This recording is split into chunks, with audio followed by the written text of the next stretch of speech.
Hi friends, அழகே அழகு serial இனி வரப்போகிற எபிசோட்ஸ்க்கான ப்ரோமோ தான் அந்த வீடியோவில் பார்க்க போகிறோம். அடுத்தடுத்த சுவாரஸ்யங்களை தெரிஞ்சுக்க வீடியோவை ஸ்கிப் பண்ணாமல் கடைசி வரைக்கும் பாருங்கள். மலர் அந்த வீட்டுக்கு மருமகளாக வந்ததுலேருந்து இப்போ வரைக்கும் யார் யாருக்கு என்ன வேணும் அப்படிங்கிறத அவங்க முகத்தை பார்த்தே கண்டுபிடிச்சு எல்லாரையும் ரொம்ப நல்லா பார்த்துக்கிறாங்க. பொதுவாகவே வீட்டுக்கு மூத்த மருமக அப்படின்னா கடமைகள் பொறுப்புகள் அதிகமாக தான் இருக்கும். அந்த வேலை செய்கிறதுக்கெல்லாம் எப்போவுமே மலர் வருத்தப்பட்டதோ கஷ்டப்பட்டதோ கிடையாது. எல்லாத்தையும் இழுத்து போட்டு செஞ்சிடுறாங்க. அதையே ஏன் இவ்வளோ வேலை செய்கிறேன்னு கேட்டாலும் பழகிருச்சுன்னு சிரிச்சுட்டே பதில் சொல்லுவாங்க. மதி வந்தப்போ, அதாவது மதி அந்த வீட்டுக்கு வந்த புதுசுலலாம் ரொம்ப அதிகமாக கேள்வி கேட்பாங்க. என்னக்கா நீங்க இவ்வளோ வேலை செய்யறீங்க அப்படின்னு. எனக்கு பழகிருச்சு அப்படின்னு ரொம்ப ரொம்ப சாதாரணமாக சொல்லியிருந்திருக்காங்க. இப்போ கோமதியோட ஃபேமிலி வந்ததுலையுமே கூட மலர் வேலை செய்யறது, அவங்கள எல்லாரும் மாற்றி மாற்றி வேலை வாங்குறது, இது எல்லாத்தையும் பார்த்து ஒரு மாதிரி ஆச்சரியமாக பார்த்தாங்க. ஒரு பொண்ணு எவ்வளோதான் வேலை செய்ய முடியும்? காலையில் விடிஞ்சதுலேருந்து நைட்டு தூங்குற வரைக்கும் கிச்சன்லேயே வேலை செஞ்சுட்டு இருக்க முடியுமா அப்படின்லாம் ரொம்ப பரிதாபமாக பார்த்தாங்க மலரை. ஆனால் அதை பற்றியெல்லாம் அவங்க கொஞ்சம் கூட கண்டுக்கிட்டதே இல்லை. சலிக்காமல் எல்லாருக்கும் வேலை செஞ்சாங்க. இவங்க அவங்களுக்கு ஆறுதலாக பேசுறது, சப்போர்ட் பண்ணுறதே அவங்களுக்கு மிகப்பெரிய ஆறுதலாக இருந்துச்சு. ஆனால் நம்ம கோமதி மலருக்காக ஏதாவது ஒரு விஷயம் பேச போய் அது மலருக்கே ஆப்போசிட்டாக தான் திரும்பி நிற்குது. மதியுமே மலருக்கு ஏதாவது சப்போர்ட் பண்ணி பேசினாங்கன்னா அங்கே அவங்களுக்கு வேலை அதிகமாக தான் ஆகுமே தவிர வேலை எதுவும் குறைய போகிறதில்ல, செய்யாமையும் இருக்க முடியாது. அதனாலேயே யாராவது அவங்களுக்கு சப்போர்ட் பண்ணி பேசினா கூட வேண்டாம் நான் பார்த்துக்கிறேன் அப்படின்னு ரொம்ப சாதாரணமாக சொல்லிடுவாங்க. இப்போது ஃபுல் டே வெளியே சுற்றிட்டு வந்திருக்கோம். பிக்னிக் போன எல்லாருக்கும் டயர்டாக இருக்கிற மாதிரி தான் மதிக்கும் மலருக்கும் டயர்டாக இருக்கும். இருந்தாலும் அவங்க 2 பேரும் கிச்சனில் சமைக்கிறாங்க. மதி சப்போர்ட் பண்ணுறாங்க. மதி சமைக்கிறத யார் சாப்பிட்றதுங்கிற மனநிலைமை நம்ம லக்ஷ்மிக்கும் ராகவனுக்கும். இருந்தாலும் கூட மலர் அவ்வளோ டேஸ்ட்டாக சமைச்சு கொடுத்தாலும் பார்த்து பார்த்து பண்ணாலும் அவங்களுக்கு எந்த அங்கீகாரமும் அந்த வீட்டில் கிடைச்சதே கிடையாது. ஒரே ஒரு காரணம், காதலிச்சு கல்யாணம் பண்ணிட்டு வந்துட்டாங்க, எல்லாத்தையும் இழுத்து போட்டு செஞ்சு தானே ஆகணும் அப்படிங்கிற ஒரு கார்னர் பண்ணுறாங்க அப்படின்னு சொல்லலாம். இப்போது நம்ம சுரேஷ் செந்தில ட்ராப் பண்ணிட்டு வரும்போது கதிரை மீட் பண்ணாங்க. கதிரை மீட் பண்ணும்போது அதுதான் ராஜியோட ஹஸ்பண்ட் அப்படின்ட்டு அவங்களுக்கு தெரியாது. பட் அவர் அந்த மிகப்பெரிய பிரச்சனை அங்கே வெளியூருக்கார் வேற, அங்கே இருக்கிறவங்க எல்லாரும் ரொம்ப ஓவரா பேசினாங்க. கதிர்கிட்ட காப்பாற்றி விட்டு அந்த க்ரௌடெல்லாம் கிளியர் பண்ணி விட்டுட்டு வந்தார். அந்த விஷயத்த வீட்டில் சொல்லும்போது கதிர் அப்படிங்கிற பேரை மட்டும்தான் சொல்கிறது இல்லை, மற்றபடி இப்படி ஒரு இன்சிடென்ட் நடந்துச்சு அப்படின்னு மட்டும் சாப்பிடும்போது கேஷுவலாக சொல்கிறாரு. நம்ம மலர் எல்லாருக்கும் பரிமாறி முடிச்சுட்டு அவங்களும் சாப்பிட்றலாம், அப்போ தான் கொஞ்சம் முன்னாடியே தூங்க முடியும் அப்படின்னு யோசிச்சுட்டு உட்காடுறாங்க. என்ன அதுக்கு முன்னாடியே உட்காந்துட்டு பரிமாறி முடிச்சிட்டியா என்ன அப்படின்னு கேட்குறாங்க. போதும்னு சொல்லிட்டாங்க எல்லாருமே அதான் நானும் சாப்பிட்றலான்னு அப்படின்றாங்க. இது என்ன புது பழக்கம் அப்படின்னு. விடுங்களேன், நம்ம கூடவே உட்காந்து சாப்பிட்டோம், நம்ம எல்லாரும் வெளியில் போய் டயர்டாயிட்டு வந்தோம், அந்த பிள்ளைக்கும் டயர்டாக தானே இருக்கும் அப்படின்னு கோமதி சொல்ல, ப்ளீஸுங்க இந்த விஷயத்தில் நீங்கள் தலையிடாதீங்களேன், எப்படி சொன்னாலும் அது தப்பாக தாங்க போயிடும், நீங்களா புரிஞ்சுக்கிறது தானே இதெல்லாம் அப்படின்றாங்க. மன்னிச்சுக்கோங்க அப்படின்னு கோமதி மறுபடியும் அமைதியாகிடுறாங்க. இல்லை நான் தெரியாம தான் கேட்குறேன், அப்படி சொல்கிறதுல என்னங்க தப்பு? பாவம் அவங்களும் இன்னைக்கு ஃபுல்லாக நம்ம கூட வெளியில் சுற்றுனாங்க, நமக்கு இருக்கிற மாதிரி தானே அவங்களுக்கும் கஷ்டமாக இருக்கும். ஆனால் அவங்க மட்டும் வந்த உடனே சமைக்கணும்னு சொன்னான். சரி சமைச்சிட்டாங்க, எல்லாருக்கும் பரிமாறிட்டாங்க. இப்போ அவங்க நம்ம கூடவே உட்காந்து சாப்பிட்டாங்கன்னா அவங்களுக்கு கொஞ்சம் டைம் சேவ் ஆகும்ல. இது எல்லாத்தையும் எடுத்து போட்டு வாஷ் பண்ணிவிட்டு அதுக்கப்புறம் போய் தூங்கிடுவாங்க. அவங்க சாப்பிட்டுட்டு போகிறாங்க, கூட உட்காந்து சாப்பிட்றதுல என்ன பிரச்சனை அப்படின்னு. இன்னைக்கு பழகிறது தான் நாளைக்கும் பழகும். நாளைக்கு மாப்பிள்ளையோ ரேவதியோ இந்த வீட்டுக்கு வரும்போது அவங்க கூட உட்காந்து ஜோடி போட்டு சாப்பிட முடியுமா? அவங்களுக்கு பரிமாறிட்டு அவங்க வீட்டை விட்டு போனதுக்கு அப்புறம் தானே நம்ம சாப்பிட முடியும் அப்படின்னு. இது என்ன கல்ச்சர்னு தான் எனக்கு புரியல, ஏன் இப்படி இருக்கீங்க அப்படின்னு மதி கேட்குறாங்க. வாமா வா, 2 பேரும் ஜோடியாக உட்காருங்க, நான் வேணா பரிமாறவா அப்படின்னு லக்ஷ்மி கேட்க, விடுமதி அப்படின்னு சொல்கிறாங்க மலர். ஃபஸ்ட்லேயே அமைதியாக இருந்துட்டா பிரச்சனையே இல்லை, நான் வேற புதுசாக நீங்கள் உட்காந்து சாப்பிடலான்னு உட்காந்தல்ல, என்ன சொல்லணும் அப்படின்றாங்க. அதுக்கப்புறம் கோமதியும் ரொம்ப ஸ்லோவாக சாப்பிட்டுட்டு இருக்காங்க. ஏன்னா அவங்க 2 பேரும் சாப்பிட்டுட்டு எந்திரிச்சு போகட்டும், மதி கூடையும் மலர் கூடையும் உட்காந்து சாப்பிடணும் அப்படிங்கிறதுக்காக. அப்போது லக்ஷ்மியும் ராகவனும் சாப்பிட்டு முடிச்சுட்டு குழந்தையும் சாப்பிட்டுட்டு எல்லாம் கிளம்பி போயிடுறாங்க ஜென்ஸ் எல்லாருமே. அப்போ வாமா 2 பேரும் உட்காருங்க சாப்பிடலாம் அப்படின்னு. இல்லை பரவாயில்ல இருக்கட்டும், நீங்கள் முடிச்சதுக்கப்புறம் சாப்பிட்டுக்கிறேன் அப்படின்றாங்க. அவங்க கூட உட்காந்து சாப்பிட்றதுல தான் பிரச்சனை அவங்களுக்கு, எங்க கூட உட்காந்து சாப்பிட்றதுல எங்களுக்கு எந்த பிரச்சனையும் இல்லை, அவங்க தான் முடிச்சுட்டு போயிட்டாங்கல்ல, நீ வா அப்படின்னு சொல்லி உட்கார வச்சு அவங்களுக்கும், அதாவது இவங்க கூட சேர்ந்து அவங்களுக்கு கம்பெனி கொடுத்து இவங்க எல்லாரும் சாப்பிட்றாங்க. இப்போ எல்லாரும் நல்லபடியாக சாப்பிட்டு முடிச்சுட்டு எந்திரிக்கும் போது மலர் மட்டும் உட்காந்துட்டே இருக்காங்க. அப்போ சுரேஷ் வராரு. என்ன சனி நீங்கள் மட்டும் உட்காந்துட்டே இருக்கீங்க, இன்னும் முடிக்கலையா, நான் வேணா ஏதாவது பரிமாறவா அப்படின்னு கேட்குறாரு. மதிக்கு ஆச்சரியமாக இருக்குது, என்ன இவருக்குள்ளே இப்படி ஒரு குணமா அப்படின்னு. இல்லைடா அதெல்லாம் ஒன்றும் வேண்டாம், எனக்கு கொஞ்சம் தண்ணி மட்டும் எடுத்துக்கூட அப்படின்னு. அதுக்கப்புறம் சுரேஷ் தண்ணி எடுத்துகிட்டு வந்து மலருக்கு கொடுக்குறாங்க. வேறு ஏதாவது வேணுமா நீ அப்படின்னு கேட்கும்போது, ஒன்றும் வேண்டாம்டா இதே போதும் அப்படின்னு சொல்லிட்டு, இப்போ என்கிட்ட கேட்டிருந்தா நான் கொடுத்துருக்க மாட்டேனா அப்படின்னு கோமதி சொல்ல, ஏன் அவர் கொடுத்தா என்ன அப்படின்றாங்க மதி. சுரேஷ்க்கு ஆமாம் எனக்கு வேலை வைக்கிறதுல இவளுக்கு அவ்வளோ சந்தோஷம் சந்தோஷம் அப்படிங்கிற மாதிரி உள்ளுக்குள்ளே திட்டுறாரு. சரி நீங்கள் சாப்பிட்டுட்டு போய் படுங்க, நான் இங்கே படுக்கிறேன் அப்படின்னு சொல்லிட்டு போய் சோஃபாவில் படுக்க, இதுக்கு தம்பி என்னால் உங்களுக்கு சிரமம்னு, இன்னைக்கு ஒரு நாள், நாளைக்கு எப்படியும் கிளம்பி போயிடுவீங்க, பரவாயில்ல இருக்கட்டும் விடுங்கம்மா அப்படின்ட்டு சுரேஷ் படுத்துடுறாரு. பாக்யராஜை மட்டும் காணோம். எங்கே போயிட்டார் அவரு அப்படின்னு நம்ம மதி வந்து மலர்கிட்ட கேட்குறாங்க. யாரை பற்றி கேட்குறீங்க அப்படின்னா, உங்கள் ஹஸ்பண்ட் தான், எங்கே போனார் அப்படின்னு கேட்குறாங்க. வழக்கமாக நாங்கள் சாப்பிட்டு முடிச்சுட்டு வெளியே கொஞ்ச நேரம் உட்காந்து பேசுறது தான் எங்களுக்குள்ள வழக்கமான ஒரு விஷயம். அதான் வெளியே உட்காந்துட்ருப்பாருன்னு நினைக்கிறேன். நான் வேணா போகவா அப்படின்றாங்க. போயிட்டு வாங்க, நான் வேணா பாத்திரம்லாம் வாஷ் பண்ணி வைக்கிறேன் அப்படின்னு. அச்சோ பார்த்தியா, நான் அதை மறந்துட்டேன் அப்படின்றாங்க. சாப்பிட்டு முடிச்சா வெளியே போய் உட்காரணுங்கிறது என்னோட மைண்ட் செட்டு, நான் பழகிட்டது. இப்போது பாத்திரம்லாம் வாஷ் பண்ணுறதுக்கு முன்னாடி, கிச்சன் க்ளீன் பண்ணுறதுக்கு முன்னாடி சாப்பிட்டுட்டேன்னா இப்போ அந்த வேலை செய்கிறதுக்கெல்லாம் கஷ்டமாக இருக்கு. இதுக்கு தான் அத்தை சொல்லியிருப்பாங்க போல, இப்பவே உட்காந்து சாப்பிடணுமா, அப்புறம் சாப்பிடுன்னு இல்ல அப்படின்றாங்க. எப்படிக்கா அவங்களால இப்படி யோசிக்க முடியுது அப்படின்னு சொல்லி நம்ம மதி ஆச்சரியமா கேட்க, பழகினது தானே, அதனால தான் சாப்பிட்டு முடிச்சுட்டு நம்மளால தான் எந்த வேலையும் செய்ய முடியறது இல்லையே அப்படின்னு நம்ம மலர் சொல்லிட்டு இருக்காங்க. இவங்க எந்திரிச்சு உள்ளே போகும்போது நம்ம மீனா, ராஜி, கோமதி 3 பேருமா சேர்ந்து பாத்திரம்லாம் வாஷ் பண்ணி எடுத்து வச்சுட்டாங்க. என்ன இவ்வளோ சீக்கிரம் வாஷ் பண்ணிட்டீங்களா அப்படின்னு. ஆமாம், நீ சாப்பிட்டது மட்டும்தான் பெண்டிங் கொடு அப்படின்னு சொல்லி அதையும் வாங்கி வாஷ் பண்ணிடுறாங்க. இப்போ எல்லா வேலையும் முடிஞ்சுது, நீ போய் உன் புருஷன் கூட கொஞ்ச நேரம் உட்காந்து பேசு அப்படின்னு. சேச்சே, பர்சனலாக பேசணும்லாம் எதுவும் இல்லை, வாங்கல எல்லாரும் கொஞ்ச நேரம் காத்தோட்டமாக உட்காரலாம், எப்படியும் நாளைக்கு கிளம்பி போயிடுவீங்க அப்படின்றாங்க. சரி ஓகே அப்படின்னு சொல்லிடுறாங்க. இப்போ இவங்க எல்லாரும் போய் வெளியே உட்காந்து ஜாலியாக பேசிகிட்டு இருக்கும்போது லக்ஷ்மியும் ராகவனும் வெளியே வராங்க. உள்ளே ஒரே புழுக்கமாக இருக்குது, கொஞ்ச நேரம் வெளியே உட்காரலான்னு பார்த்தா ஆல்ரெடி எல்லாரும் புழுக்கமாக இருக்குன்னு வெளியே வந்து உட்காந்துட்டிங்களா அப்படின்னு கேட்குறாங்க. ஆமாம் அத்தை அப்படின்றாங்க மலர். அதுக்கப்புறம் அவங்களுக்கு சேர் எடுத்துகிட்டு வந்து பாக்யராஜ் கொடுக்குறாரு.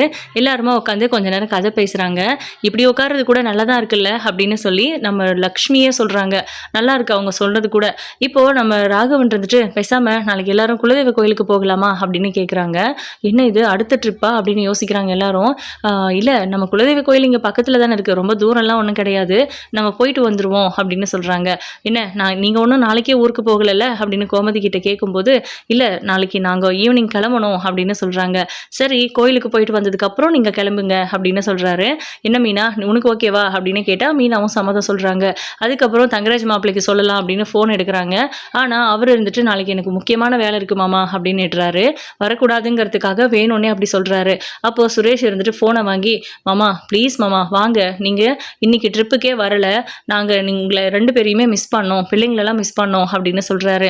ஆமாம் ரொம்ப மிஸ் பண்ணியிருப்பீங்க, நானும் நம்பிட்டேன் அப்படின்னு சொல்லி பயங்கரமாக கோச்சிக்கிறாரு. என்னாச்சு மாமா அப்படின்னு. யாராவது ஃபோன் பண்ணி எங்கே இருக்கீங்க வரீங்களான்னு கேட்டிங்களா அப்படின்னு. அண்ணன் ஃபோன் பண்ணிச்சு இல்லை மாமா அப்படின்னு கேட்குறாரு சுரேஷ். அவர் அமைதியாக இருக்கிறாரு நம்ம தங்கராஜ். அதனால அண்ணன் கூப்பிட்டது பிடிக்கல போல இருக்குது, நம்ம யாராவது கூப்பிட்டுருக்கணும், அப்போ தான் மாமா வந்திருப்பாருன்னு சுரேஷ் புரிஞ்சுக்கிறாரு. சரி ஓகே மாமா, எங்களோட தான் தப்பு தான், நாங்களும் கூப்பிடாம விட்டுட்டோம் அப்படின்னு சொல்லிட்டு, அதான் கூப்பிட்டோமே அப்படின்றாங்க கோமதி. கொஞ்சம் இருங்க ப்ளீஸ் அப்படின்னு சைகை பண்ணிடுறாரு. அதனால எல்லாரும் அமைதி ஆயிடுறாங்க. சரிங்க மாமா, நாளைக்காவது நீங்கள் வருவீங்கல்ல அப்படின்றாங்க. இல்லை நான் என்னால் வர முடியுமான்னு தெரியல, நிஜமாவே நாளைக்கு கொஞ்சம் வேலை இருக்குடா அப்படின்றாங்க. அதுக்கப்புறம் நம்ம சுரேஷ் வந்துட்டு வாய் வச்சுட்டு சும்மா இருக்காம, எப்பவுமே அந்த மாதிரி பேச மாட்டாரு, இப்போ இருந்துட்டு சரி நீங்கள் வர முடியலன்னா ஓகே தான், பட் அக்கா பசங்களெல்லாம் அனுப்பி வைங்க அப்படின்னு சொல்கிறாங்க. அப்போ நான் வரலன்னா பரவாயில்லையடா உனக்கு அப்படின்னு. அதான் உங்களுக்கு வேலை இருக்குன்னு சொல்கிறீங்கல்ல, நானும் புரிஞ்சுக்கணும் இல்லை மாமா, உங்கள் வீட்டுக்கு நான் மட்டும் விருந்துக்கு வரல, மற்றவங்க எல்லாரும் வந்தாங்க, நீங்கள் புரிஞ்சுக்கலையா, அந்த மாதிரி தான் உங்களுக்கு வேலை இருக்குதுன்னா அதுதானே முக்கியம், நீங்கள் எப்பவுமே வேலைக்கு இம்பார்ட்டன்ஸ் கொடுக்குறவர், எவ்வளோ பொறுப்பானவர், பரவாயில்ல இருக்கட்டும் மாமா அப்படின்னு சொல்கிறாங்க. சரிடா நான் அனுப்பி வைக்கிறேன் அப்படின்னு ஃபோனை கட் பண்ணிடுறாங்க. ரேவதி கூட இதுக்கு போய் சண்டை. தங்கராஜ், என்னடி உன் தம்பி ஃபோன் பண்ணி நீங்கள் வரலன்னா பரவாயில்ல, தான் அக்காவையும் பிள்ளைங்களையும் அனுப்பி வைன்னு சொல்கிறான், அப்போ நான் வரக்கூடாதுன்னு நினைக்கிறானுங்களா அவனுங்க அப்படின்னு சொல்லி கோவப்படுறாங்க. நீங்கள் யார் அவனுங்கன்னு சொல்கிறீங்க அப்படின்னு. உன் அண்ணனையும் உன் தம்பியும் தான் அப்படின்றாங்க. இல்லை அப்பாவை சொல்கிறீங்களோன்னு நினச்சேன் அப்படின்ட்டு. நான் ஏன் மாமாவை அப்படி சொல்ல போகிறேன் அப்படின்றாரு. இப்போ உங்களுக்கு என்ன பிரச்சனை, வான் தானே கூப்பிட்டுருப்பாங்க, நீங்கள் வராதிங்க அக்காவை மட்டும் அனுப்புங்கன்னு சுரேஷ் சொன்னான்னா நான் நம்பிடுவேனா அப்படின்னு. அவன் அப்படி தான் ஃபஸ்ட்டு சொன்னான், வாங்க எல்லாரும்னு தான். ஆனால் நான் ஒரு முறை முடியாது எனக்கு வேலை இருக்குன்னு சொல்லவும் திரும்ப சொல்ல மாட்டானா, கூப்பிட மாட்டானா, அப்படியே சரி பரவாயில்ல வரலன்னா அக்காவை அனுப்பி வைங்கன்னு சொல்கிறான் அப்படின்ட்டு. எப்படியும் நீங்கள் இன்னைக்கு என்னை ஏமாத்திட்டீங்கல்ல கூட்டிகிட்டு போகாமல், அந்த மாதிரி ஏதாவது பண்ணிடுவீங்கன்னு நினச்சிருப்பான். உங்களை உங்ககிட்ட டைரெக்டாக கேட்கல அப்படின்னாலும் நிறைய விஷயங்கள் உங்களை பற்றி அவங்களுக்கு தெரியுங்க, நீங்கள் தான் அவங்கள ஒழுங்காக புரிஞ்சுக்காமல் இருக்கீங்க அப்படின்னு ரேவதி அப்படியே பேசிட்டு, எனக்கு தூக்கம் வருதுங்க நான் படுக்கிறேன் அப்படின்னு படுத்துடுறாங்க. சரி நாளைக்கு கோவிலுக்கு போகணுமா, என்னால் வர முடியுமான்னு தெரியல, நிஜமாவே நாளைக்கு எனக்கு முக்கியமான வேலை இருக்கு ரேவதி, நீயும் பசங்களும் போயிட்டு வந்துருங்க, மாமா அவ்வளோ தூரம் சொல்லி போகலனா நல்லா இருக்காது அப்படின்றாங்க. சரிங்க அப்படின்னு சொல்லிட்டு ரேவதி தூங்கிடுறாங்க. இந்த பக்கம் நம்ம கோமதி வந்து மலரோட வீட்டில் இருக்கிறவங்கள கூப்பிடணும் அப்படின்னு நினைக்கிறாங்க. பட் அது எப்படி சொல்கிறதுன்னு யோசிச்சுட்டு இருக்காங்க. அதே நேரம் இவங்க யார் யாரை கூப்பிடணும் அப்படின்னு பிளான் பண்ணிட்டு இருக்கும்போது மதியோட அப்பாவையும் அம்மாவையும் கூப்பிட்டுடலாம், அவங்க 3 பேரும் வந்துடட்டும் அப்படின்னு சொல்கிறாங்க.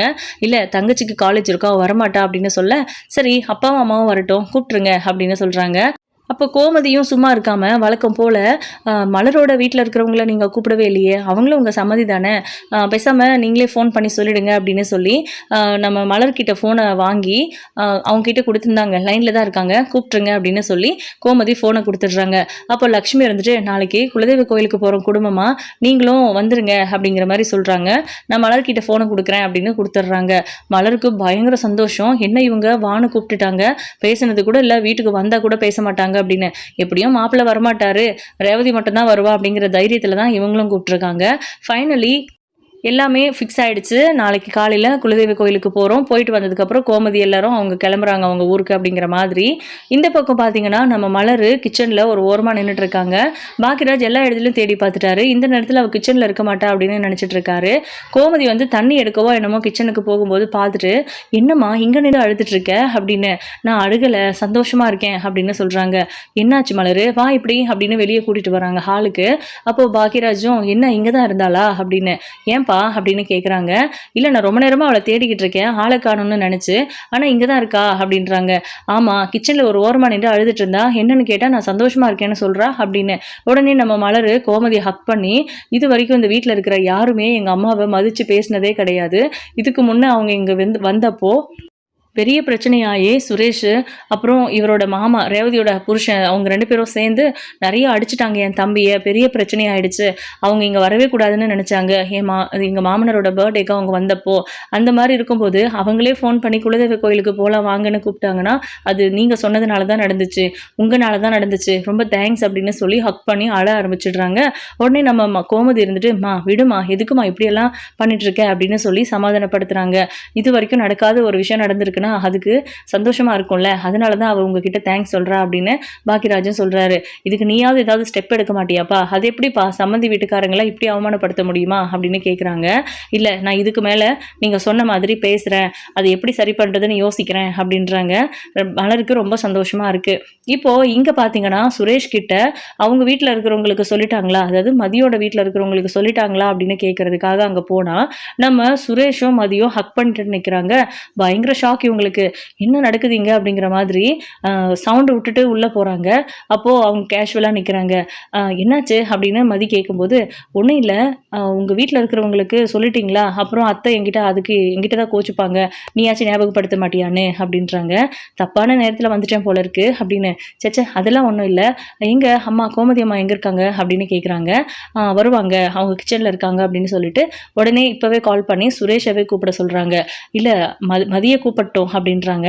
இல்லை நீ கூப்பிட்டா தான் சரியாக இருக்கும், சுரேஷ் நீ கூப்பிடு, உன் அத்தை மாமா தானே அப்படின்னு அவங்கள ஃபோர்ஸ் பண்ணி கூப்பிட வைக்கிறாங்க. இப்போ ஃபைனலி எல்லாமே நல்லபடியாக நடக்குது.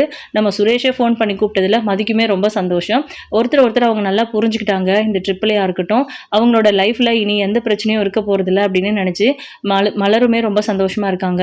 ஆனால் தங்கராஜ் அவ்வளோ ஈஸியாலாம் சுரேஷை சந்தோஷமாக இருக்க விட்டுருவாரா? சுரேஷை அவர் கைக்குள்ளே போட்டுக்கிட்டா தான் அந்த வீட்டில் என்ன நடக்குது ஏது நடக்குது அது எல்லாத்துலேயும் தலையிடுறது, மூக்க நுழைச்சி பிரச்சனை ஆக்குறதுன்னு எல்லாமே பண்ண முடியும். தங்கராஜ் வராரோ வரலையா அப்படிங்கிறது கன்ஃபார்மாக தெரியாமல் இவங்க வேற மலரோட வீட்டில் இருக்கிறவங்கள கூப்பிட்டு வச்சுருக்காங்க. எங்கே போய் முடியுதோ தெரியல அப்படிங்கிற மாதிரி தான் யோசிச்சுட்டு இருக்காங்க. காலையில் வழக்கம் போல் நம்ம ரேவதி கிச்சனில் வேலை பார்த்துட்டு இருக்காங்க. மாமா கூப்பிட்டாரு கோவிலுக்கு போகிறதுக்கு, நீ என்ன ரெடி ஆகாமல் இங்கே இருக்க அப்படின்னு கேட்குறாங்க. ஓ நீங்கள் மறந்துட்டீங்களோன்னு நினச்சேன் அப்படின்னு. என்னடி நக்கலா அப்படின்னு. இல்லைங்க நிஜமாக தான், நைட்டும் நீங்கள் லைட்டாக குடிச்சிருந்தீங்க, ஒருவேளை போதையில் சொன்னதுனால நீங்கள் மறந்துட்டீங்களோன்னு நினச்சேன். இப்போ வந்து கேட்டால் அதெல்லாம் ஒன்றும் வேணாம் போன்னு சொல்வீங்க, அதனால தான் நான் கேட்கலைங்க, பிள்ளைங்களையும் ரெடி பண்ணலை அப்படின்றாங்க. மாமா கோச்சிக்க போகிறாரு, போ ரெடியாக போ அப்படின்னு. அது எப்படிங்க நேற்று சொன்னது மட்டும் மறந்துட்டேன் ஞாபகம் இல்லைன்னு சொன்னீங்க, இந்த விஷயம் போதையில் இருந்தால் இருந்தாலும் ஞாபகம் இருக்குது. அப்போது எங்கள் வீட்டில் இருக்கிற எல்லாருக்கும் இருக்கிற மரியாதை என் அண்ணனுக்கு இல்லை அப்படி தானே அப்படின்னு. உன் அண்ணனை பற்றி பேசி என்கிட்ட காலையிலே திட்டு வாங்காத போ அப்படின்னு திட்டிடுறாரு. அதுக்கப்புறம் ரேவதியும் பிள்ளைங்களும் ரெடியாகி அங்கே போகிறாங்க. அவங்க எல்லாரும் தயாராக இருக்காங்க. நம்ம மலரை வந்து முடிஞ்ச வரைக்கும் டார்ச்சர் பண்ணிட்டாங்க. நம்ம புளியோதரை எடுத்துக்கலாம், பிரசாதம் ஏதாவது செஞ்சு எடுத்துக்கலாம் அப்படி இப்படின்னு எல்லாருமா கிளம்பி கோவிலுக்கு போகிறாங்க. இந்த பக்கம் பார்த்தீங்கன்னா நம்ம கதிர் வந்து அவர் முத்துவேலை ரொம்ப நல்ல விதமாக பார்த்துக்கிறாரு. ரொம்ப சந்தோஷப்படுறாங்க முத்துவேல்லாம். அதான் ஏற்கனவே சொல்லிட்டாரு, என் புள்ள இருந்திருந்தா கூட இப்படி பண்ணியிருப்பானா தெரியல அப்படிங்கிற மாதிரி. இப்போ டாக்டர் கிட்ட கேட்குறாங்க, மறுபடியும் எப்போ செக்கப் வரணும், இல்லை மறுபடியும் எப்போ ட்ரீட்மெண்ட்டுக்கு வரணும், இல்லை லோக்கல்லே நாங்கள் இந்த ட்ரீட்மெண்ட் பார்த்துக்க முடியுமா அப்படின்லாம் கேட்டாங்க. இல்லை இந்த சர்ஜரி தான் கொஞ்சம் காம்ப்ளிகேட்டட், தமிழ்நாட்டில் ஒரு சில இடங்களில் தான் இருக்கும், ஸோ நீங்கள் மற்றதெல்லாம் உங்கள் ஊர்லேயே கூட பண்ணிக்கலாம் அப்படிங்கிற மாதிரி சொல்லியிருக்காங்க. சரிங்க மாமா, நம்ம இனிமேல் மற்ற ட்ரீட்மெண்ட் எல்லாம் திருச்சிலேயே பண்ணிக்கலாம் அப்படின்னு சொல்கிறாங்க. சரி அப்படின்னு தலையாட்டுறாரு. எப்போ டிஸ்சார்ஜ் பண்ணுவாங்களாமா அப்படின்னு. வீட்டுக்கு போகிறதுல என்ன அவசரம், இன்னும் 2 நாள் ஆகும், நம்ம இப்போ தானே 2 நாள் ஆச்சு ஹாஸ்பிட்டலுக்கு வந்து அப்படின்றாங்க. சரி எப்போ போக முடியும்னு தானே கேட்டேன் அப்படின்னு. இல்லை உங்களுக்கு சீக்கிரமாக வீட்டுக்கு போகணும்னு தோணுது, அதுக்காக தான் நீங்கள் அப்படி பேசுகிறீங்க போல அப்படின்ட்டு.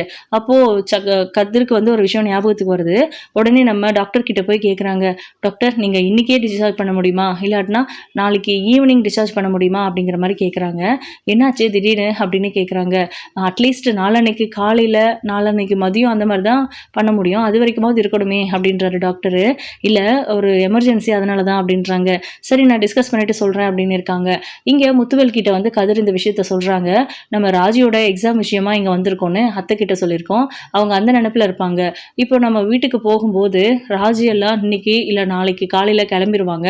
அவங்க போனதுக்கப்புறம் நம்ம 2-3 நாள் கழிச்சு போனோம்னா கண்டிப்பாக அவங்களுக்கு சந்தேகம் வரும், என்ன பண்ண போகிறோம், அதனால தான் டாக்டர் கிட்ட கேட்டேன், பாசிபிலிட்டிஸ் இருக்கான்னு பார்த்துட்டு சொல்கிறேன்னு சொல்லியிருக்காரு அப்படின்றாங்க. எல்லா விதத்துலேயுமே கதிர் முத்துவேலுக்கு ஃபேவராக பார்த்து தான் பண்ணிகிட்ருக்காரு. ஆனால் கண்டிப்பாக இந்த விஷயம் சக்திவேலுக்கு தெரிய வரும். அவர் ஏற்கனவே மோப்பம் பிடிச்சிட்டு சுற்றிக்கிட்டு இருக்காரு. பணம் வந்து கதிரோட அக்கௌண்ட்டுக்கு அவங்க ஆஃபீஸ்லேருந்து வந்ததே பெரிய ஒரு, அதாவது கையும் களவுமாக பிடிச்ச மாதிரி தான். ஆனால் இன்னும் கூட என்னெல்லாம் பண்ணுறாங்கன்னு தெரிஞ்சுக்கணும். அதுக்கப்புறமா ஒரேடியாக எல்லாத்தையும் வச்சு பேசலாம், அப்போ தான் சரியாக இருக்கும் அப்படிங்கிற மாதிரி பேசுகிறதுனால, ஆமாம் அப்படி தான் நான் இப்படி தான் இருப்பேன்னு சொல்லிட்டா என்ன பண்ணுறதுங்கிற ஒரு பயமும் சக்தி இருக்க தான் செய்யுது. ஆனால் சக்தி அந்த மாதிரிலாம் பேச மாட்டார், பண்ண மாட்டாரு. தம்பினா உயிரா இருக்காரு.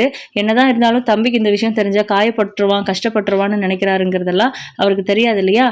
இந்த விஷயம் மட்டும் ஒருவேளை முத்துவேலுக்கு இவ்வளோ பெரிய பிரச்சனை இருக்குன்னு தெரிஞ்சா சக்தி என்ன பண்ண போறாரு அப்படிங்கிறதெல்லாம் வெயிட் பண்ணி பார்க்கலாம். உங்களோட கருத்துக்களை கமெண்ட் பாக்ஸ்ல மறக்காம சொல்லுங்க. இந்த வீடியோ பிடிச்சிருந்தா ஒரு லைக் கொடுங்க. தேங்க்யூ.